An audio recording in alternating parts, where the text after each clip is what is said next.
ശ്രീ അനിലക്കര കോൺഗ്രസ് നേതാവ് നമുക്കിപ്പോൾ ടെലിഫോണിൽ ശ്രീ അനിലക്കര പി വി അൻവർ ഒരു ഡ്രാമ ക്രിയേറ്റ് ചെയ്തിരിക്കുകയാണ്. അവിടെ ഡ്രാമ ക്രിയേറ്റ് ചെയ്തു എന്ന് തന്നെ കണക്കാക്കേണ്ടി വരും. കാരണം ഒരു ജനപ്രതിനിധിയാണ്. മണ്ഡലത്തിന് പുറത്തുള്ള നേതാക്കൾ തിരഞ്ഞെടുപ്പ് നടക്കുന്ന ആ പരിധിയിൽ ഉണ്ടാകാൻ പാടില്ല എന്ന വ്യവസ്ഥ ലംഘിക്കുന്നു. തിരഞ്ഞെടുപ്പിന്റെ നിശബ്ദ പ്രചാരണ ദിനത്തിൽ തിരഞ്ഞെടുപ്പ് കമ്മീഷൻ ഉദ്യോഗസ്ഥർ നേരിട്ടെത്തി വാർത്താ സമ്മേളനം പാടില്ല എന്ന് അറിയിച്ചിട്ടും വാർത്താ സമ്മേളനം നടത്തുന്നു. ഈ തലേ ദിവസത്തെ ഡ്രാമ എങ്ങനെ വേണം കാണാൻ?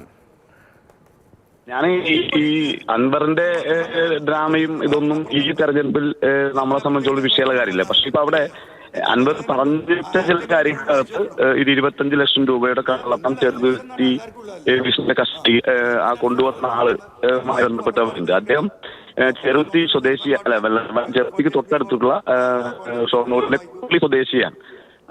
CPM ഉന്നതരായ നേതാക്കന്മാരുമായി വളരെ വ്യക്തിപരമായി ബന്ധമുള്ള ആളാണ്. 25 ലക്ഷം രൂപയാണ് അത് പിടിച്ചെടുത്തുള്ളത്. പിന്നെ ചേലക്കരയിലെ തെരഞ്ഞെടുപ്പ് പ്രവർത്തനത്തിനും തെരഞ്ഞെടുപ്പ് അട്ടിമറിക്കാൻ വേണ്ടി കൊടുത്ത സംഖ്യയാണ് എന്നുള്ള കാര്യം യാതൊരു സംശയവുമില്ല.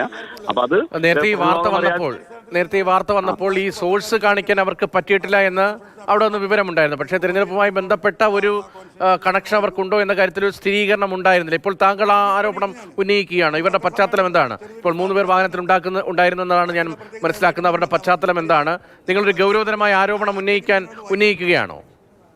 അതെ, ഗൗരവത്തിൽ സത്യന്തമായ കാര്യം. ഞാൻ അങ്ങനെ ഒരു ആരോപണം പറഞ്ഞ് പോകുന്ന ഒരാളല്ല. കൊളപ്പുള്ളി സ്വദേശിയായ ജയൻ CPM ഉന്നതനായ നേതാവ്, LDF മുൻ കൺവീനർ EP ജയരാജനുമായി വളരെ വ്യക്തിപരമായി ബന്ധമുള്ള ആളാണ്.